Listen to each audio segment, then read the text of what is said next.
ನಮಸ್ಕಾರ ವೀಕ್ಷಕರೇ, Udupi recipes YouTube ಚಾನೆಲ್ಗೆ ನಿಮಗೆಲ್ಲರಿಗೂ ಸ್ವಾಗತ. ಇವತ್ತು ನಿಂಬೆಹಣ್ಣಿನ ಸಿಹಿ ಉಪ್ಪಿನಕಾಯಿಯನ್ನು ಹೇಗೆ ಮಾಡೋದು ಅಂತ ನೋಡೋಣ. ತುಂಬ ಕಡಿಮೆ ಎಣ್ಣೆ ಬಳಸಿ ಮಾಡುವ ಉಪ್ಪಿನಕಾಯಿ ಇದು. ಕೇವಲ 1 ಟೇಬಲ್ ಸ್ಪೂನ್ ಅಷ್ಟು ಎಣ್ಣೆಯನ್ನು ನಾನು ಬಳಸಿದ್ದೇನೆ. ಸಿಹಿಗೆ ಸಕ್ಕರೆಯ ಬದಲಾಗಿ ಬೆಲ್ಲವನ್ನು ಬಳಸಿ ಮಾಡಿದ ಉಪ್ಪಿನಕಾಯಿ ಇದು. ಮೊದಲಿಗೆ ಉಪ್ಪು ನೀರನ್ನು ತಯಾರಿಸಿಕೊಳ್ಬೇಕು. ನಾನಿಲ್ಲಿ 3 ಕಪ್ ನೀರನ್ನು ಹಾಕೊಂಡಿದ್ದೇನೆ. ಅದಕ್ಕೆ 2 ಟೇಬಲ್ ಸ್ಪೂನ್ ಅಷ್ಟು ಉಪ್ಪನ್ನು ಸೇರಿಸ್ಕೊಳ್ತಾ ಇದ್ದೇನೆ.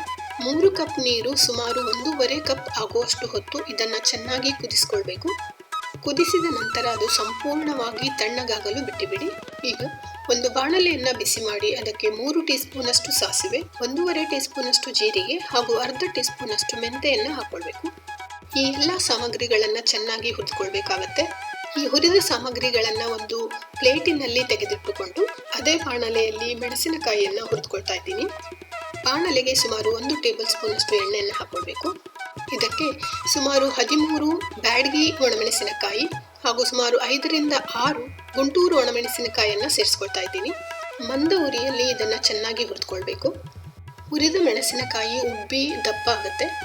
ಈಗ ಇದನ್ನು ಒಂದು ಪ್ಲೇಟಿನಲ್ಲಿ ತೆಗೆದಿಟ್ಟುಕೊಂಡು ಸಂಪೂರ್ಣವಾಗಿ ತಣಿಯಲು ಬಿಡಬೇಕು. ಗಮನಿಸಿ ವೀಕ್ಷಕರೇ, ಉಪ್ಪಿನಕಾಯಿ ಮಾಡುವಾಗ ಈ ಎಲ್ಲ ಸಾಮಗ್ರಿಗಳು ಸಂಪೂರ್ಣವಾಗಿ ತಣಿದಿರಬೇಕು. ಈಗ ಈ ಎಲ್ಲ ಹುರಿದ ಸಾಮಗ್ರಿಗಳನ್ನು ಮಿಕ್ಸಿ ಜಾರಿಗೆ ಹಾಕೊಂಡು ಪುಡಿ ಮಾಡ್ಕೊಳ್ತಾ ಇದ್ದೀನಿ. ಇದು ತರಿತರಿಯಾಗಿ ಪುಡಿ ಆದ ತಕ್ಷಣ ಇದಕ್ಕೆ ಸಂಪೂರ್ಣವಾಗಿ ತಣಿಸಿದ ಉಪ್ಪಿನ ನೀರನ್ನು ಹಾಕೊಳ್ತಾ ಇದ್ದೀನಿ. ಸ್ವಲ್ಪ ಉಪ್ಪಿನ ನೀರಿನೊಂದಿಗೆ ಇದನ್ನು ರುಬ್ಬಿ ಸಂಪೂರ್ಣವಾಗಿ ಪೇಸ್ಟ್ ಥರ ಮಾಡ್ಕೊಳ್ಬೇಕಾಗತ್ತೆ. ಪುನಃ ಸ್ವಲ್ಪ ಉಪ್ಪಿನ ನೀರನ್ನು ಸೇರಿಸಿಕೊಂಡು ನಾನು ಚೆನ್ನಾಗಿ ರುಬ್ಕೊಳ್ತಾ ಇದ್ದೇನೆ. ಈಗ ಇದು ಉಪ್ಪಿನಕಾಯಿಯ ರಸದ ಹದಕ್ಕೆ ಬಂದಿದೆ. ಇದು ಉಪ್ಪಿನಲ್ಲಿ ಹಾಕಿಟ್ಟ ನಿಂಬೆಹಣ್ಣಿನ ತುಂಡುಗಳು. 50 ಲಿಂಬೆ ಹಣ್ಣುಗಳನ್ನು ಕತ್ತರಿಸಿ 3 ಟೇಬಲ್ ಸ್ಪೂನ್ ಅಷ್ಟು ಉಪ್ಪಿನಲ್ಲಿ ಹಾಕಿಟ್ಟಿದ್ದೆ. ಉಪ್ಪಿನಲ್ಲಿ ಹಾಕಿಟ್ಟು ಸುಮಾರು 5 ತಿಂಗಳಾಯಿತು. ಈಗ ಅದನ್ನು ಉಪ್ಪಿನಕಾಯಿ ಮಾಡಲು ಬಳಸ್ತಾ ಇದ್ದೇನೆ. ಉಪ್ಪಿನಲ್ಲಿ ಹಾಕಿಟ್ಟ ಲಿಂಬೆ ಹಣ್ಣಿನ ತುಂಡುಗಳು ಕನಿಷ್ಠ 2 ತಿಂಗಳ ನಂತರವೇ ಉಪ್ಪಿನಕಾಯಿ ಮಾಡಲು ಯೋಗ್ಯವಾಗುತ್ತವೆ. ಅದಕ್ಕಿಂತ ಮುಂಚೆ ಮಾಡಿದರೆ ಕಹಿ ಬರುವ ಸಾಧ್ಯತೆ ಇರುತ್ತದೆ. ಈಗ ಒಂದು ಬಾಣಲೆಗೆ ಸುಮಾರು 3/4 ಕಪ್ನಷ್ಟು ಬೆಲ್ಲವನ್ನು ಹಾಕೊಳ್ತಾ ಇದ್ದೇನೆ. ಇದಕ್ಕೆ ಕುದಿಸಿ ತಣಿಸಿದ ಉಪ್ಪಿನ ನೀರನ್ನು ಹಾಕೊಳ್ತಾ ಇದ್ದೇನೆ. ಇದನ್ನು ಚೆನ್ನಾಗಿ ಕುದಿಸಿಕೊಳ್ಬೇಕು. ಬೆಲ್ಲ ಸಂಪೂರ್ಣವಾಗಿ ಕರಗಿದ ಮೇಲೆ ಸುಮಾರು 3 ನಿಮಿಷಗಳಷ್ಟು ಕಾಲ ಕುದಿದರೆ ಸಾಕಾಗುತ್ತೆ. ಈಗ ಉರಿಯನ್ನು ಸಂಪೂರ್ಣವಾಗಿ ಆಫ್ ಮಾಡಿ ಇದನ್ನು ತಣಿಯಲು ಬಿಡೋಣ. ನೋಡಿ, ಬೆಲ್ಲದ ನೀರು ಹಾಗೂ ಉಪ್ಪಿನ ನೀರು ಎರಡೂ ಸಂಪೂರ್ಣವಾಗಿ ತಣಿದಿದೆ.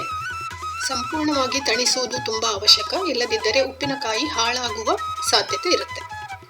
ಈಗ ನಿಂಬೆಹಣ್ಣಿನ ಹೋಳುಗಳಿಗೆ ನಾನು ರುಬ್ಬಿದ ಮಿಶ್ರಣವನ್ನು ಸೇರಿಸ್ಕೊಳ್ತಾ ಇದ್ದೇನೆ. ಹದ ನೋಡಿ ಅದಕ್ಕೆ ಉಪ್ಪಿನ ನೀರನ್ನು ಕೂಡ ಸೇರಿಸ್ಕೊಳ್ಬಹುದು. ಉಪ್ಪಿನಕಾಯಿ ಎಷ್ಟು ದ್ರವ ರೂಪದಲ್ಲಿ ಇರಬೇಕು ಅದಕ್ಕೆ ಸರಿಯಾಗಿ ನೀವು ಈ ಉಪ್ಪಿನ ನೀರನ್ನು ಬಳಸ್ಕೊಳ್ಬಹುದು. ಈಗ ಇದಕ್ಕೆ ತಣಿಸಿದ ಬೆಲ್ಲದ ನೀರನ್ನು ಕೂಡ ಸೇರಿಸ್ಕೊಳ್ತಾ ಇದ್ದೇನೆ.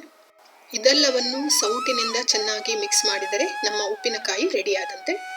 ಇದನ್ನು ಒಂದು ಡಬ್ಬಿಯಲ್ಲಿ ಹಾಕಿ ಗಾಳಿ ಆಡದಂತೆ ಗಟ್ಟಿಯಾಗಿ ಮುಚ್ಚಿ ಸುಮಾರು 1 ವರ್ಷಗಳ ಕಾಲ ಕೂಡ ಬಳಸಬಹುದು.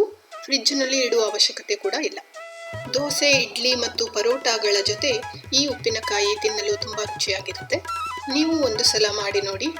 ನಿಮ್ಮ ಅಭಿಪ್ರಾಯವನ್ನು ನನಗೆ ಬರೆದು ತಿಳಿಸಿ. ಧನ್ಯವಾದಗಳು.